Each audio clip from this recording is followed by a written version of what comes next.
Hi, welcome to my channel Vizag ముచ్చట్లు. ఈరోజు మనం చేసుకోబోయే రెసిపీ గోంగూర నువ్వుపప్పు. దీనికి కావలసిన ఇంగ్రీడియంట్స్ గోంగూర, ఉల్లిపాయలు, చింతపండు, పచ్చిమిరపకాయలు, నువ్వుపప్పు, తాలింపులు. ఎల్లుల్లిపాయ తీసుకోవాలి ఎక్కువ. ఇప్పుడు గోంగూరని ఒక బాన్లో వేసి ఉడికించుకోవాలి. తగినంత వాటర్ వేసుకోవాలి. పచ్చిమిరపకాయలు కూడా వేసి ఉడికించుకోవాలి.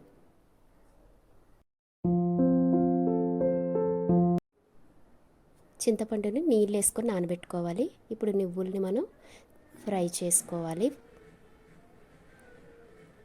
పొడిగానే ఫ్రై చేసుకోవాలి. బాగా ఫ్రై అయ్యాక దీన్ని మనం మిక్సీ జార్లో తీసుకోవాలి. చల్లారనిచ్చాక తీసుకోవాలి. ఇప్పుడు మిక్సీ పొడిగా చేసుకోవాలి నువ్వుల్ని. అంతలోకి మనకి ఈ గోంగూర ఉడికిపోయింది, ఆల్మోస్ట్ ఉడికిపోయినట్టే. దీన్ని మనం ఒక దాంట్లోకి తీసుకొని నీళ్ళు వార్చుకోవాలి. తర్వాత మనం దీన్ని చల్లారబెట్టుకోవాలి. వేడిగా గ్రైండ్ చేసుకోకూడదు. చల్లారించాక మనం మిక్సీలో గ్రైండ్ చేసుకోవాలి. దీన్ని ఒక పేస్ట్లా గ్రైండ్ చేసుకోవాలి. చూడండి, మెత్తగా అయింది. అలా మెత్తగా గ్రైండ్ చేసుకొని ఒక బాణీ పెట్టుకొని దాంట్లో వేసుకొని కొంచెం వాటర్ యాడ్ చేసుకోవాలి. మనం చింతపండు నానబెట్టుకున్నది, కొంచెం చింతపండు సరిపోతుంది, ఎందుకంటే ఆల్రెడీ గోంగూర మనకి పుల్లగా ఉంటుంది. కొంచెం చింతపండు రసం సరిపోతుంది. దాంట్లో మనం కొంచెం తగినంత కారం, ఉప్పు తీసుకోవాలి. కల్లుప్పు అయితే చాలా టేస్ట్గా ఉంటుందండి. కల్లుప్పు వేసుకుంటే గోంగూరకు టేస్ట్ వస్తుంది.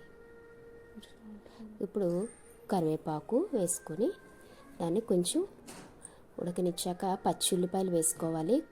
తర్వాత మనం పొడి చేసుకున్న నువ్వులు వేసుకొని కలుపుకోవాలి. కొంచెం ఉడకనివ్వాలండి. కొంచెం ఉడికిన తర్వాత మనం పోపుకి రెడీ చేసుకున్నాం కదా, అవి పెట్టుకొని ఆయిల్ వేసుకొని దాంట్లో పోపులన్నీ వేసుకోవాలి. జీలకర్ర, ఆవాలు, శనగపప్పు, ఎండుమిరపకాయలు, ఎల్లుల్లిపాయలు. అవి కొంచెం వేగిన తర్వాత మనకి ఇంకా కొన్ని ఉల్లిపాయలు ఉన్నాయి కదండి, అవి కూడా వేసుకొని వేపుకోవాలి. ఉల్లిపాయలు అంతగా వేగవసరం లేదు, కొంచెం వేగితే బాగుంటాయి. మరీ వేగితే బాగో. వేసుకొని మనం దాంట్లో వేసుకొని పోపు కొంచెం కలుపుకుంటే మనకి గోంగూర నువ్వుపప్పు వేడివేడిగా రెడీ అయిపోయినట్టే. ఇప్పుడు మనం వేడివేడి రైస్ తీసుకుందామండి. నోరు ఊరిపోతుంది కదా. వేడివేడి రైస్లో వేసుకొని గోంగూర నువ్వుపప్పు తింటే ఉంటుందండి టేస్ట్. మరి మా ఛానల్ని ప్లీజ్ లైక్, షేర్, సబ్స్క్రైబ్.